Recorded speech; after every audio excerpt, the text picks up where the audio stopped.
sir. Thank you guys for coming to this and have an interest in the talk. I hope to keep it informative and helpful for you guys. First off, and I was telling Tom and Anais this before coming up here in a prep call, that it's really special to be here because 5-6 years ago when I was living in Cape Town, South Africa, I would listen to these podcasts and man, I was literally 10,000 miles away, but I felt 10,000 miles away from the center of gravity of the innovation that was happening in the world we live in out here in Silicon Valley. So it is really surreal to be up here. It's really surreal just to be living in San Francisco and working on Tilt in this part of the world. But it's something that I really owe debt of gratitude for these podcasts because I've gotten a lot out of them. So kind of put a little pressure on myself to try to make this super informative and helpful and give back to the folks that are listening to it here, you guys, and to the people around the world that might be listening in Cape Town, South Africa, and beyond. Something I heard one time in a TED Talk was to do this right before speaking, and that this is kind of the universal sign for victory. It gets the hormones going, so I try to do that before I speak, even if it's right in front of the crowd. So I have slides, but because I know the nature of the podcast, I will walk through or talk through the slides for everybody. The first thing that I'm going to talk about is give you a little background on Tilt, where it started, what we do, and why we do it. The very high level, if I saw you at a bar or if I saw you on college campus, if I saw you on the quad, I would tell you that Tilt is the easiest way to collect money from a group for free. But if you're interested in the startup space or you're a technologist, I would actually kind of put a little bit nuance in it, a little nuance on top of that. I would say we're building what we think crowdfunding will be like in a mobile world. In our Y Combinator application, it's quite literally what we applied with was the answer to that question, what will crowdfunding look like in a mobile world? And we had some icing on top of the cake beyond that, but that was the heart of what we were trying to design. A bite-sized, simplified version of crowdfunding to where quite literally you could launch a crowdfunding campaign in the time it takes to write a tweet. That was kind of the challenge we gave us. If you download the app, I hope you see we've gotten close to that. The background, though, starts probably before Tilt. Starts in Cape Town, South Africa. I studied development economics, and if you guys don't have that major here, you guys should. Wake Forest had a great program around development economics. Loved the major. Started work in the field on the ground in development in Cape Town, South Africa, in microfinance and microinsurance, and started to kind of combine my hobby and my passion. My passion was in poverty alleviation. My hobby I picked up in college was web development. So I started to build out a site called Develo.org. Develo.org is essentially an online lending platform that had elements of crowdfunding for developing communities. Similar to Kiva.org, focused on microinsurance, however, and in building that out in 2009, 2010, this one little feature within that site, Develo.org, where you could get family and friends to give with you and collectively accomplish $1,000, $5,000, collectively accomplish something you couldn't individually give. That little feature, that was it. That was the thing. That put it in this brand new category that was forming called crowdfunding. And it put it kind of in this, the journalist just codified the term in 2010. And I started to think, man, that I thought this was in the online lending space, but this feature, this ability to coordinate your resources on an unprecedented, instantaneous scale, holy S. I'll say S for my wife. She always gets mad if I cuss. I was like, man, this crowdfunding thing, this might be a decade-defining phenomenon. This ability to tap into a collective, collaborate and pool our resources on an unprecedented scale could be huge. If you think about it, and my favorite web products are the ones that augment our natural innate behavior as humans. We've been pooling our resources for hundreds, thousands of years. And every civilization I know of is built on shared resources. And yet in 2015, or back then in 2012, it was still phenomenally hard to pool your resources for a neighborhood cause, a awesome party bus with your friends, if you wanted to run for mayor. We've even had tilts for mayoral candidates in Oakland, Boston, Chicago, New York. If you want to do that, it's not that easy yet. But I felt like this is going to be a really, really big space. Ultimately, Develop.org, long story short, in the online lending space, the SEC changed their stance on online lending. That was a swift kick to the stomach in the model that we had. But the kill shot was it was going to require us, on top of registering as a broker of securities, it was going to require us to do about 10 to 15 minutes of paperwork for every $25 loan. So it made the model pretty untenable. Came back to the U.S., pretty discouraged. In fact, there was 3 or 4 months there when I thought, there's no way in hell I'm going to start anything again. It was really, really hard to shut something down after working on it for 2 years. And but I couldn't shake that insight of, man, this crowdfunding thing is going to be really, really big.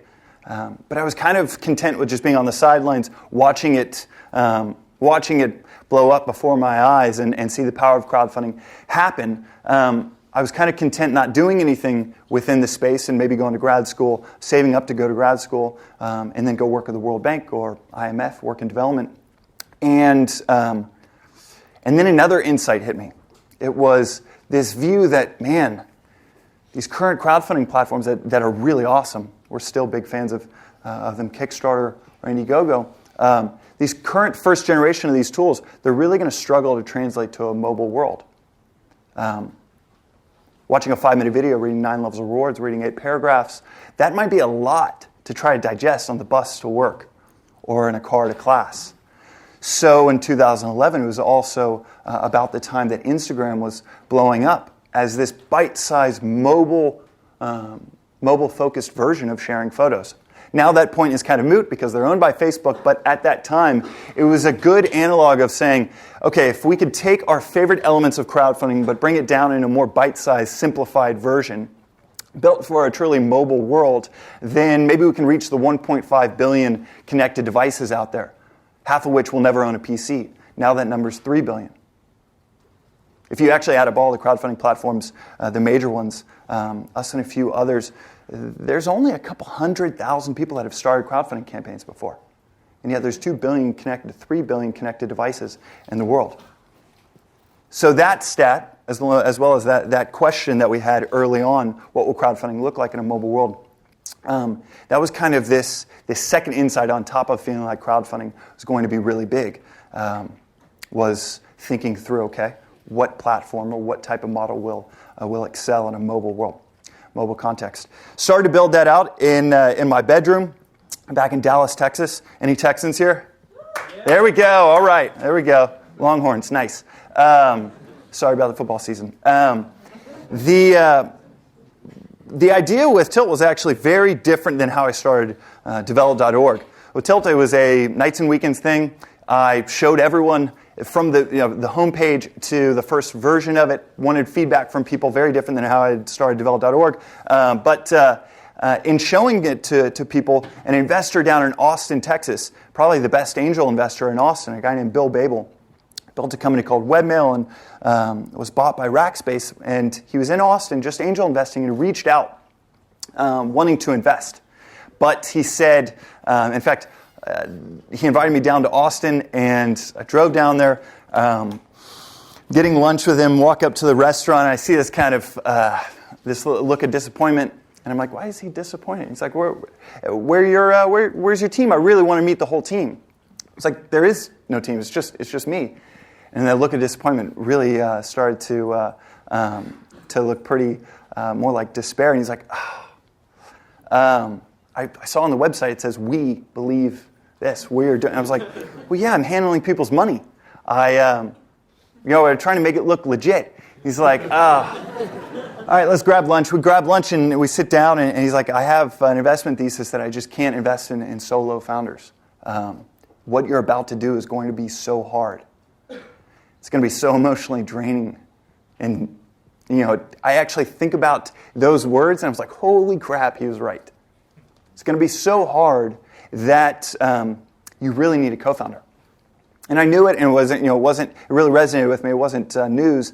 But with Develop.org, I was bringing anyone and everyone that I was friends with onto the team. I was handing out co-founder cards like they were going out of style. But with Tilt, I was really waiting for the right person.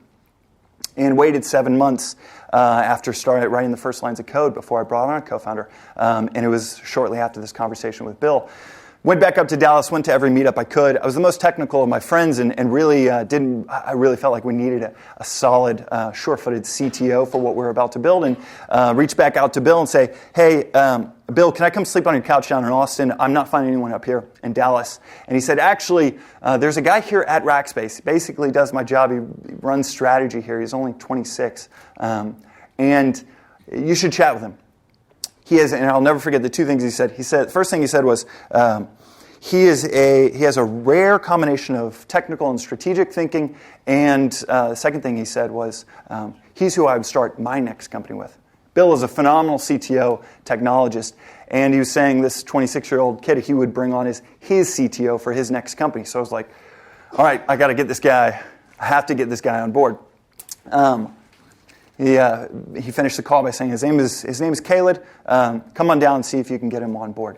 Go drive down to Austin, and by the end of it, 3 hours into this coffee, from 7 p.m. to 10 p.m. By 10 p.m., the coffee shop is shutting down, and this guy Khaled says, "All right, I'm putting in my 2 weeks' notice tomorrow, and I'm going to quit and join you and build out this company."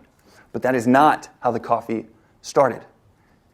The coffee started with a very stern, very strong. One of our board members is back there. I think both of our board members are actually here in the audience, and they know how strong Caleb looks. He's a pretty intimidating dude. And the coffee started with this pretty jacked Egyptian guy that I never met before, arms crossed, saying, all right, why am I going to quit my job tomorrow and help you build a crowdfunding platform for party buses and barbecues and bachelor trips?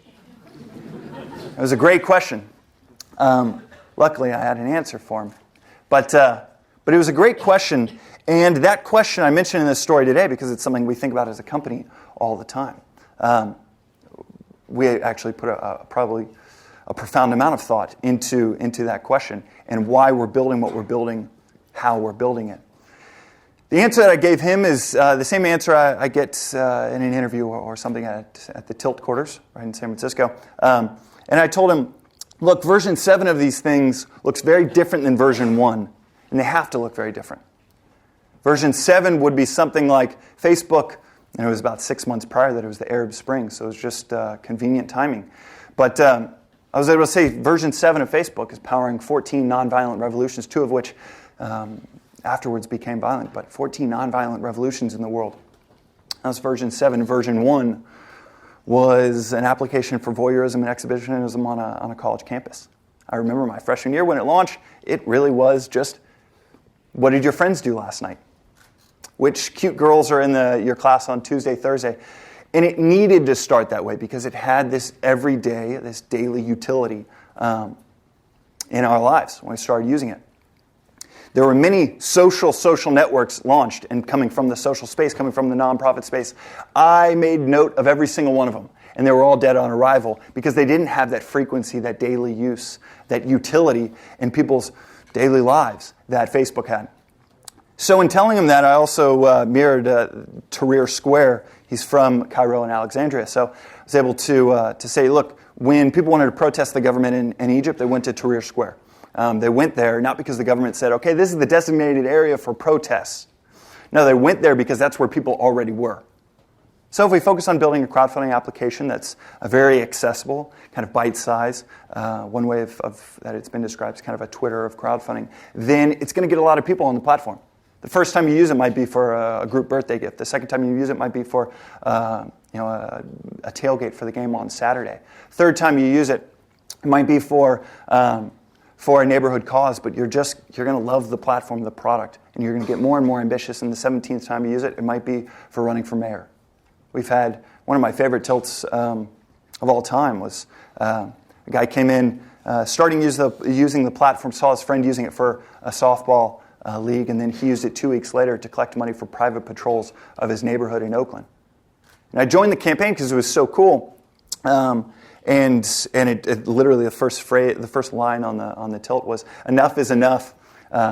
The crime in Oakland, or our part of Oakland, is so high. It has the highest mugging rate of the country, and it's only $8,200 for 4 months of private patrols, just someone in a car and a flashlight, and we can see if that'll help the situation. I pitched into that tilt, which the guy came across it because of a softball campaign. And I pitched into that tilt because I thought it was so cool, and I don't think the guy knew. And he sent out a newsletter 2 months later, after the first month of the patrols, and the newsletter said that they had cut crime by 46%. They had set up a tilt, and in 24 hours had collected $82 from 100 households. 24 hours. And had used it to cut crime by 46%. Obviously, I didn't have that data point when I was talking to Caleb in the coffee shop. But it was very much in the narrative arc of what we thought this product could become if we can get enough people on it and build a really easy-to-use crowdfunding application. So told him that, and by the end of the coffee, he was somewhat convinced. We moved down to Austin. Then after that, we applied to Y Combinator, came out here, and I can't tell you how jealous I am that you guys have awesome speakers, save for today, at this campus all the time. I used to ride my bike up here for different lectures. I saw a phenomenal Peter Thiel debate up here one night 2 or 3 years ago. And it is a really cool part of the world. We moved out here and we thought, all right, we're going to come out here for Y Combinator, and then we're going to go back to Austin and build a company there. But within 2 or 3 weeks, we really felt, this is where we should be. The world moves really, really fast here. And the ecosystem, if it makes it just 5% easier to build our company here, then that will pay dividends for the next, you compound that over a year. That's a pretty big difference. So we stayed out here. We really loved it. Moved up to San Francisco. And we started to build our team. The single luckiest moment we had as a company, I think, was the introduction to my co-founder, Caleb. And that is a theme that has run through from that introduction to every single person we have working at Tilt. It is all about the people. I'm going to start talking about that here in a second.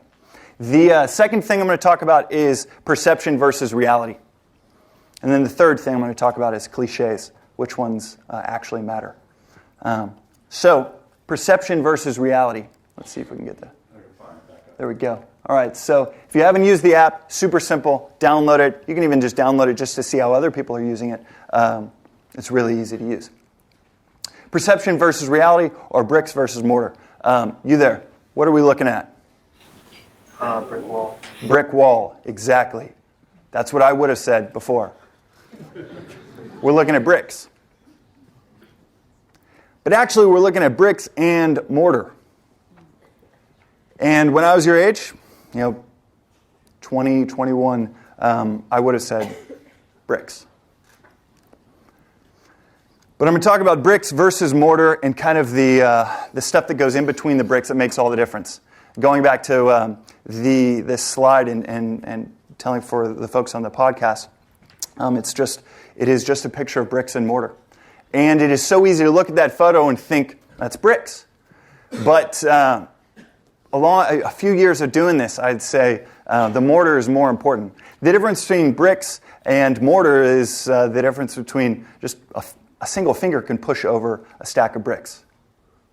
The mortar can help it withstand a hurricane. So, in that vein, bricks versus mortar, I'm going to talk about what I thought was really important versus what I now think is really important. And by the way, it's not X versus Y, and X isn't important. They're both important. It's just that I would have thought X is the thing I would think about, and it turns out the Y is all I think about. A little wordplay there for you. So, the person versus the people. The perception is it's a person that does something. That's what we see on cover of magazines, is a person, a face. It is kind of what we see in every heroic novel. It is the person. That is the brick. That's the thing that you think it's built on. The mortar is really the people. I would have thought, okay, be really smart. have high integrity, have a can-do attitude, persistence, and just think about all of the qualities of that person. Man, our company has taken off the more and more we stop thinking about ourselves and really started thinking about the people around us, the network around us. Whether it is investors that have helped refine the idea, whether it is the recruits that we brought on that are 10 times smarter than ourselves, whether it is even bringing Caleb on as a co-founder, it is the person versus the people. The people are the thing that help you withstand that hurricane. The people at Tilt, whether it is the advisors, the investors, or our colleagues, that is the most important thing.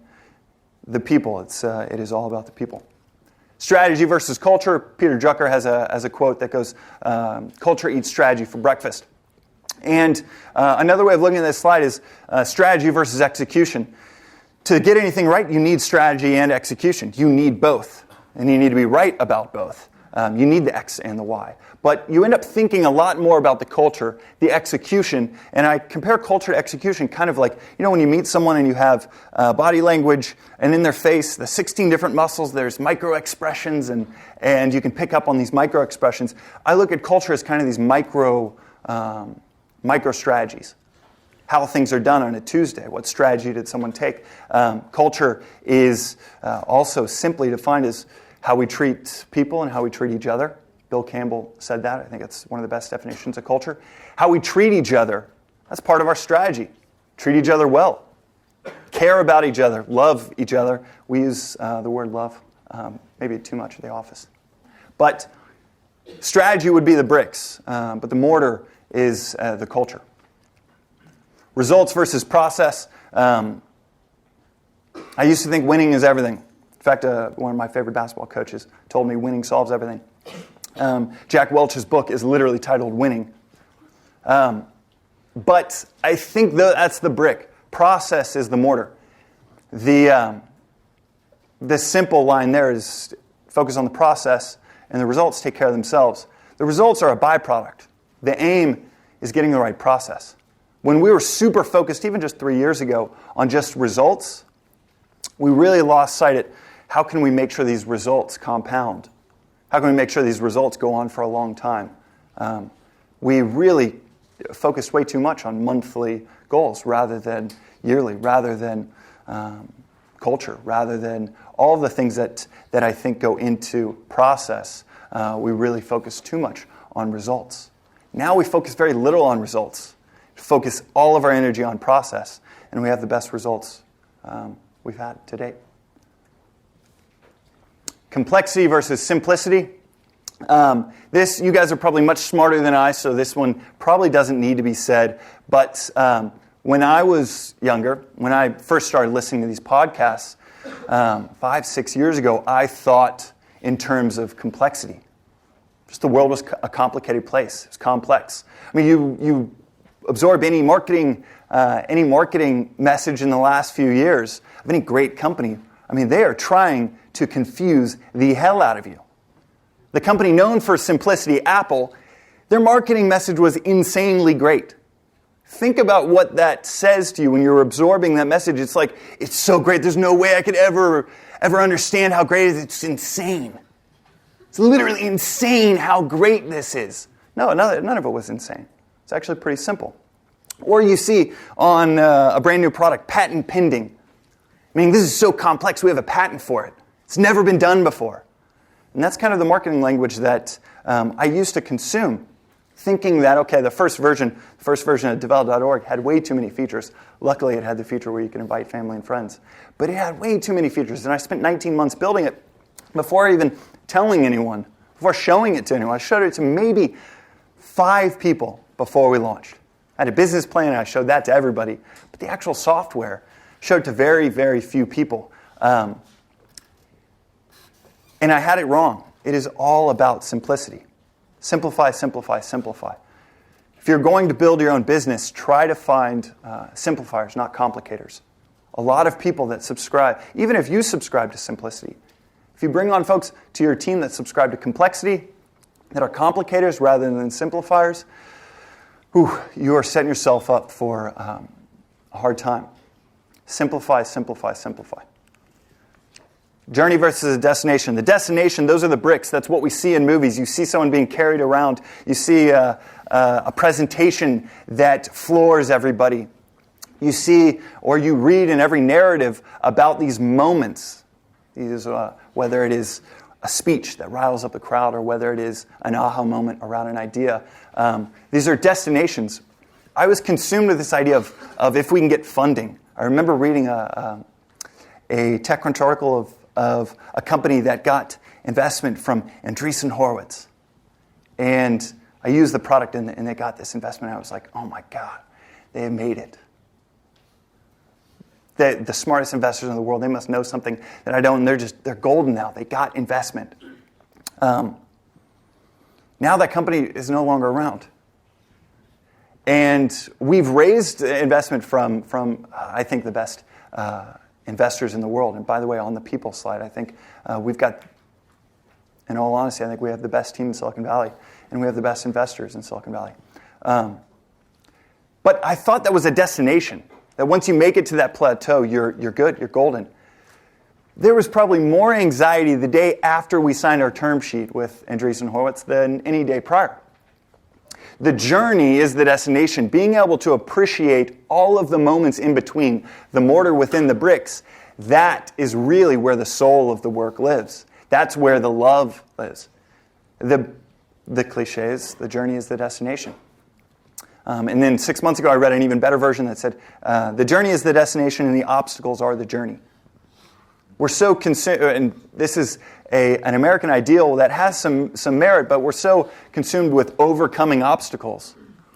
The obstacles are the thing. That is where the resistance lies. If we're only concerned with obviating obstacles or overcoming obstacles, that would be like going to the gym and never adding weight to the bar. There'd be no point.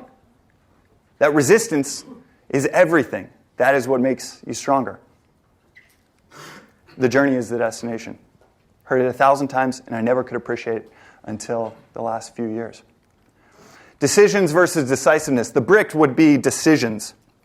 You think an aha moment or a decision, you hear the story of, I remember the story of Bill Gates and being in the meeting with IBM, making a deal where they didn't get licensed to the software and they could sell it to other computer manufacturers. And that was this brilliant moment, this decisive, genius move.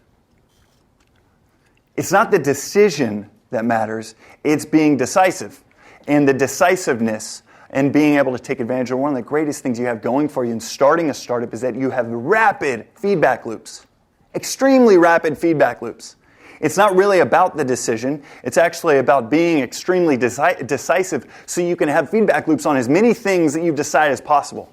It is one of the greatest things about starting a startup is the rapidity of these feedback loops. You make a decision, you try something out, you A/B test it, you ask a customer, you ask a colleague, you can move so quickly.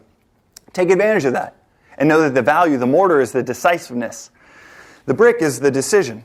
You might be remembered for the right decision, but if you're successful, you know that you made 99 wrong ones, but you just made them so fast that you got to the right one. A great Marine Corps quote on this one is, there is no wrong decision. I know the only wrong decision is indecision. I think it's a great, great quote. Number versus the trend. The brick is the number.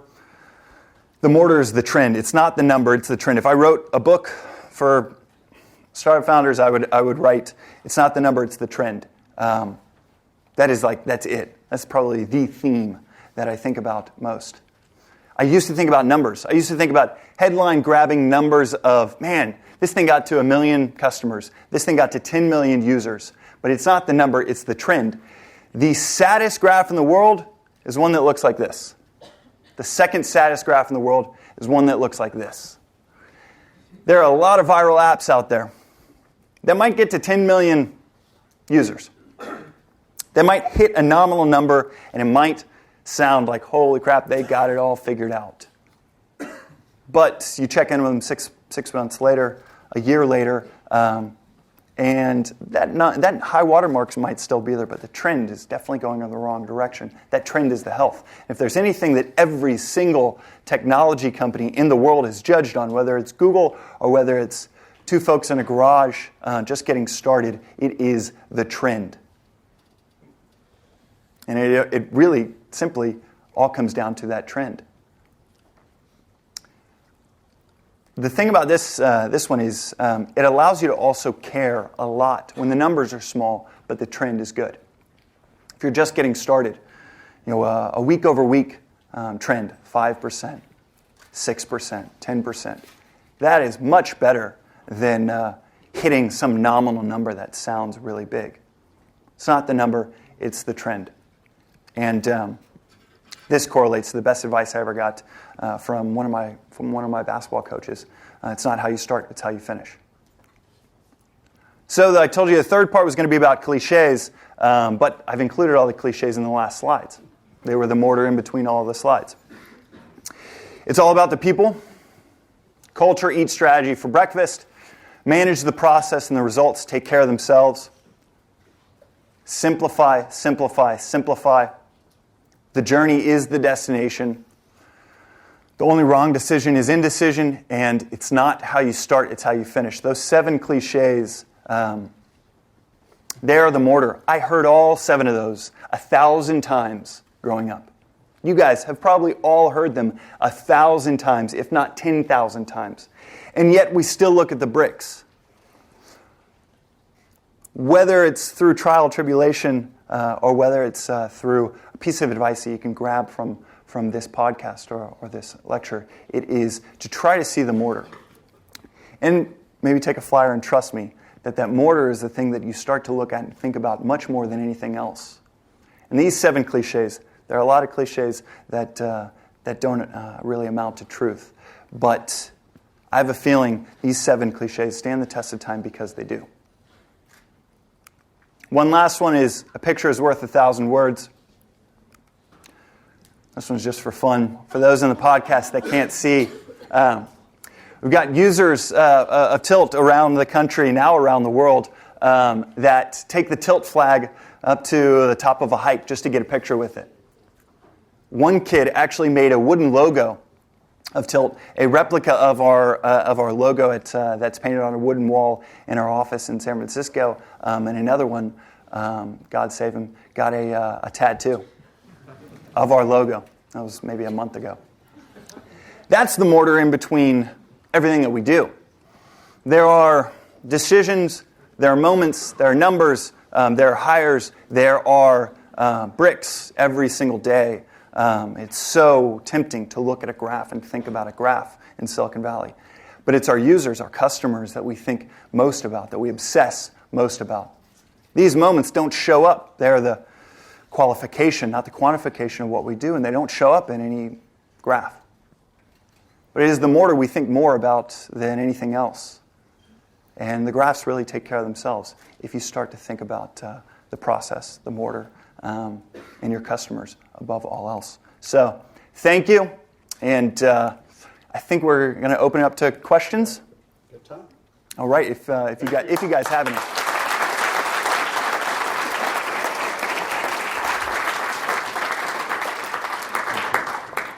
All right, any questions? Real quick, any Tilt ambassadors here? I think we have a few. There we go. All right, we got a few on campus on Stanford. Tilt ambassador. So you guys should sign up for that. Tilt.com/ambassador. We have ambassadors around the country now in Canada, the UK, Netherlands, and a few other countries that we are in beta, about to flip the switch on. And they're folks that get to put on their LinkedIn that they're working for a tech company. If you have interest in working for a tech company after you graduate, then obviously having something on the resume and some experience beforehand helps. But even more than that, the mortar is they get to learn about marketing, get to learn about sales, they get to learn so much about our product and how we choose certain strategies with our product design. We really bring them pretty close to the vest and show them the inner workings.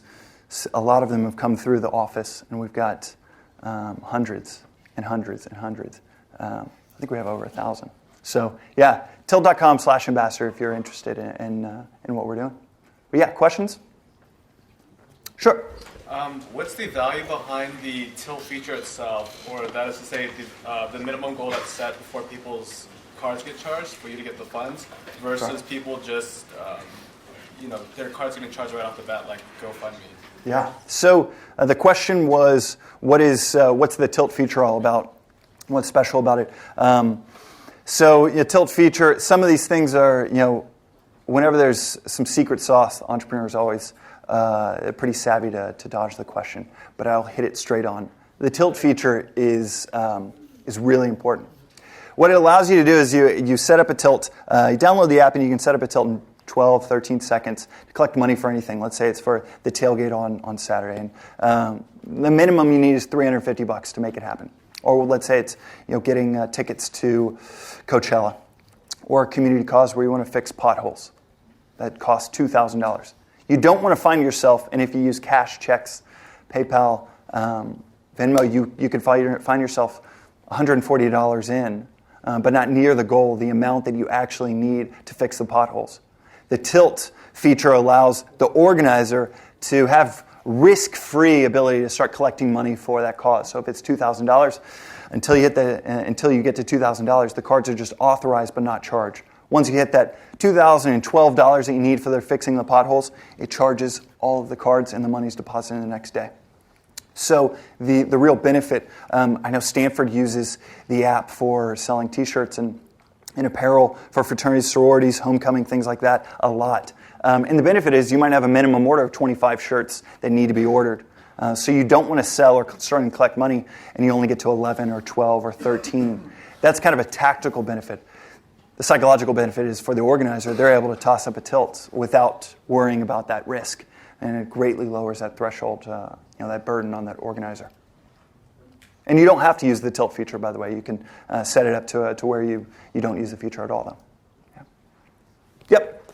How did you manage as a solo founder when bringing someone else into your company? Like this issue of someone else working on your baby or something you have been working for almost a year? It's simple. Well, one, I was working on it, mainly nights and weekends, so it didn't feel like, my baby. It did in some respects, but I had already gone through that my baby controlling kind of mindset, and it led to a defunct startup. So I think with this one, it was much more open. I think that control comes from fear, and that control around and then the concept of this is my baby and kind of limiting how many hands or cooks are in the kitchen comes from this fear that they're going to take in the wrong direction or it's going to somehow hurt the effort. The truth is it takes a lot of overconfidence, borderline arrogance to feel like, okay, if I could do every job, then it would all be great.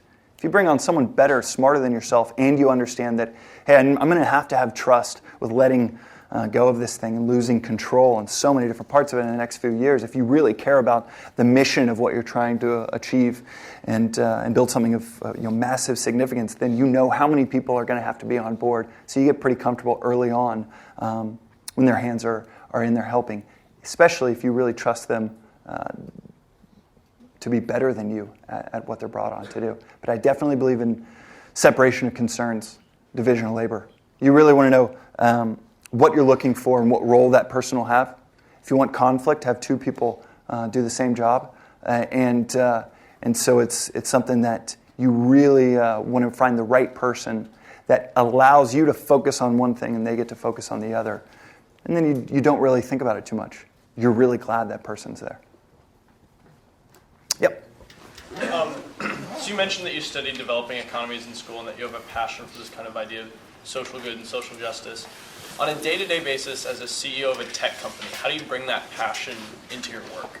How do I bring the passion for the development aspect of my life or kind of poverty alleviation passion into my daily work at Tilt? Super simple, and it actually goes to kind of an imagery that I always think about. When I was in Cape Town, in the township right outside of Cape Town, it's called Kailicha, and I saw pretty much everyone with an Android phone. Pretty much every single person, 2010, had an Android phone. with Google on it. More information in their pockets than the President of the United States had 15 years prior to that. That's a private tech company out here in Silicon Valley. So I kind of looked at that and made a very cursory observation that they've probably done more for education than any education organization that's ever existed in the history of the world. By doing what they did, feeling like it was a vocation more than just a job, and a craft more than work, and they were able to put more information in our pockets than the rest, than the President of the United States had 15 years prior. That sounds hyperbolic, but it's probably accurate. And so when I think of Tilt and I think about how it can impact the world, as a company, we care so much about our mission, probably to a radical amount, that I openly say that if some other company comes along and can achieve our mission better than we can, then if we really care about the mission, then that's good for the world. Our mission is to power the collective creation of the world, and it really goes to this problem we feel deeply passionate about, is just this high difficulty and inability to participate in the creation of the world around us. You want to change something on campus? It's really hard.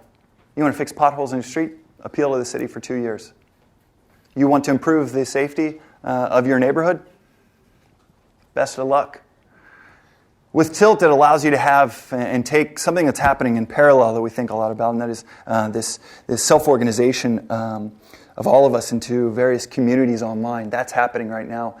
And the view and the big bet is these communities are going to want to do something with these connections. They're going to want to take collective voice and add collective muscle to it. So if you add, to answer your question most directly, if you add time to the equation, 5, 7, 17 years, then I think it directly will impact development. I'll ask from one over here. Yep. So speaking of ethics, do you guys moderate at all what you can set up a tilt for? So if someone set up a tilt for pornography or for a KKK rally, do you guys step in there? And if so, where do you draw that ethical line? Yeah, the question was around, great question, all these are great questions. The question was around where do we draw the line on what we allow and don't allow on the platform. Thematically, I'd say openness and accessibility are tenets of how we build software. Openness and accessibility. So from the openness angle, we want to be able to provide software for anyone and everyone that might have things, they might think differently than we do, they might care about things differently than we do. There are some ground rules that we care deeply about, and that's no firearms, no gambling, no pornography. But outside of those very limited things, it's really up for people to use however they want. And that's really important to us as software developers. The accessibility part is both it being open and accessible, but it's also getting it out into the world in as many pockets as possible. And I'm sure we're going to see it, and we have seen it be used for things that we might not agree with, but we don't think we should be the arbiters of how this technology should be used. Yep. When something like processing payments is so core to your business, how do you pick who you partner with to power payments, and how do you build that relationship as you grow? That's a great question, too. The question was around how do we pick payments partners.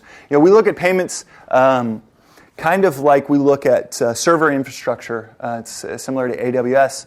We look at payments partners as kind of an infrastructural technology beneath our social layer, and it's really important, as are our servers.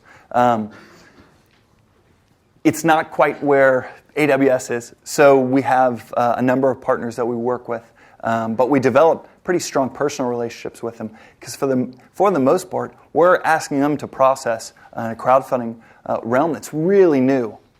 And when we started the company, we got shut down by 3 different processors. That was some of the scariest nights. We're going to bed and thinking that I might wake up tomorrow and a very important part of the business is no longer there. That was only 3 years ago. So it is caught up quite a bit. But Stripe, for example, only started allowing Stripe and Braintree, 2 of the biggest processors out there, and PayPal, only started taking on crowdfunding in the last 1 or 2 years. So we've kind of really pushed the limits and been on the bleeding edge of that technology. And there's a great payments company I want to give a shout out to called Balanced Payments that is a scrappy 11-person team that is no longer around, but they took a bet on us as a client, and And we were eternally grateful for them because at that point, especially going through Y Combinator, we had nowhere to turn. So we've had to form deeply personal relationships with these folks. One in Europe, we got so close that a person reached out and said, "Can I join your team?" And he since has. Yes? Do you have any favorite tilts? Any favorite tilts? That is a great question. And my view on it is I've got too many. One of my favorite ones recently, 133 Northwestern students. I might get some of the details wrong, but 133 Northwestern students. This was really recently, last maybe a week or two ago. They got tickets to a Blackhawks game. 133 friends. And the reason I find that cool is that just wouldn't happen without Tilt. Just trying to coordinate an experience of 10 friends going to a Blackhawks game, going to a concert together. That is if you've ever been that organizer, and pretty much all of us have tried that, and then we were so stung by it, we're like, I'm never doing that again, that it's a huge headache to see 133 people be able to go to something and have an experience together. And we've had a maturation in our views of these group experiences. That I used to think it was all about nonprofits and getting to that realm as quickly as possible, touching on that question and poverty alleviation. But I read a study one time that said the peak of human existence, and it studied 10,000 people on their deathbeds and said the peak of human existence is the moments and experiences we share with the people we know and love. And so building software that allows that to happen much more often, more seamlessly, there actually is a very special part of us who I really find those tilts to be really cool to watch. But my favorite one, maybe more on the social side, is we have an enterprise tool called Tilt Open, where you can bend and flex and customize it, brand it however you want. It's built to be kind of the WordPress of crowdfunding, powered by our API. And only a few of our folks work on it, but it's powered some of the biggest crowdfunding campaigns and projects of all time, tens of millions of dollars, and one of which was for an AIDS vaccine. And you heard me right, AIDS vaccine being crowdfunded. And they still have, I think, 6 or 7 more trials to go, but for their first one, they crowdfunded it using our software. That's pretty phenomenal and shows kind of the future, I hope, of what Tilt becomes. One more, yeah, right over here, or a few more if we got the time. You raised 67 million or something like that, and started with 2, and then 12, and 20, and 30. How does it feel to start with 2 and to prove the concept, and what do you need to go to the next step? What are the essential parts to grow a company? And nice that you have ambassadors in Holland. I just came from Holland. So all right, there we go. I'll be your second or your 100th ambassador. Perfect. What's your name? Vincent? All right. I'll send you the slide deck I just presented on a few minutes ago. That'll tell you all the things that I think about in between those funding announcements. That really is the genuine thing is we think about all of those things in building the company. We think about the people. That's the reason the first slide was about the people. It is all about the people. Hiring the right people. In a fast-growing startup, it's really, really hard to find great people. On top of that, in this environment, it's really hard to find great people. But keeping the bar high has been it's been the most important thing we've done, and it's been the thing we've been luckiest on. Yeah? Yep. Oh, right here. Yep. A few months ago, I had to find a crowdfunding solution, and I didn't know Tilt. I knew Indiegogo, Kickstarter, and those are great options. So I just discovered Tilt, and I think it's very simple. It was easy to use, and secured too. So I wonder, how do you distinguish from the competition? Yeah, so the question was, how do we distinguish from the competition? One, I'll repeat that it really is true in our book, all crowdfunding is good crowdfunding. So whichever platform you use, and we're big fans of, we're big fans of a lot of them, and know a lot of the team members really love them. Our version is really built for a mobile world. So, and it's kind of another way of saying is we've taken our favorite elements of crowdfunding, but provided it for groups and communities that already know each other. To be able to toss up a crowdfunding campaign from your phone really easily and be able to tag your friends to it. Crowdfunding from your mobile phone sounds really hard, but we've worked tirelessly, had a lot of smart people come together to try to build, and I think we built a pretty simple, beautiful solution for you to collect $2,000, $5,000, $10,000. We've had campaigns collect hundreds of thousands of dollars using the application. Yes? You probably do a lot of risk management, and it's obviously a very early stage startup in, fairly early. What is your biggest worry as to why Tilt might fail one day? What is my biggest worry to why Tilt might fail one day, and what's the risk management there? So, going back to the bricks versus mortar analogy, I would have thought it's things like competitors. I would have thought it's things like getting funding. I think the truth is, when we were starting the company, going through Y Combinator, we looked at the two luminaries, Dropbox and Airbnb, and one was an engineering-centric brand, and one was a design-centric brand. And we thought, okay, which one are we going to be? What's going to be our competitive advantage for other startups being started right now? And in thinking about it, it seemed much more, for us at least, people were going to be our core competency. I talk about it a lot because I feel like that is our not only core competency, but our competitive advantage. If you think about it in 2015, what can differentiate or what can change the vector of what a company can accomplish? It is the people. It's not 1995 where it's fundraising. It's not 2005 where it's IP. It's really none of those things. It's not the technology that you have or these moats that you can just arbitrarily add to it. The biggest thing that you can do to affect this, to being this in terms of potency or impact of your company is get the best people possible. I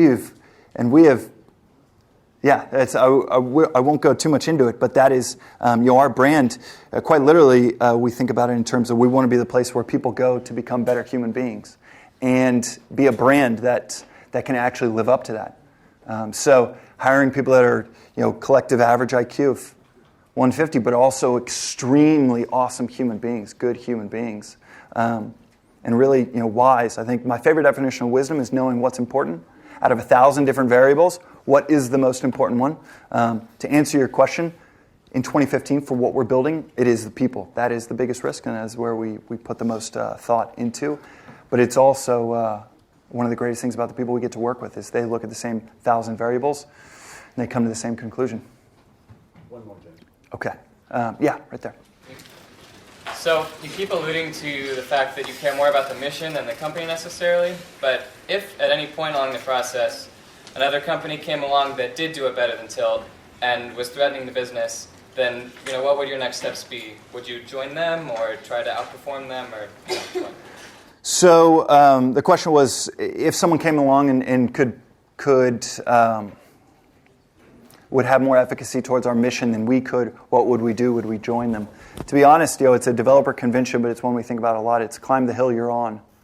And so right now we focus on what we're doing the next 90 days, the next 12, 18 months, and we focus on our customers a lot. I've never really thought about that hypothetical, but knowing us, I bet we'd come up with a pretty good plan of action. But yeah, it's a good question. I'll let you know if it comes up. All right. Thank you, guys. Thank you, Tom. Thank you.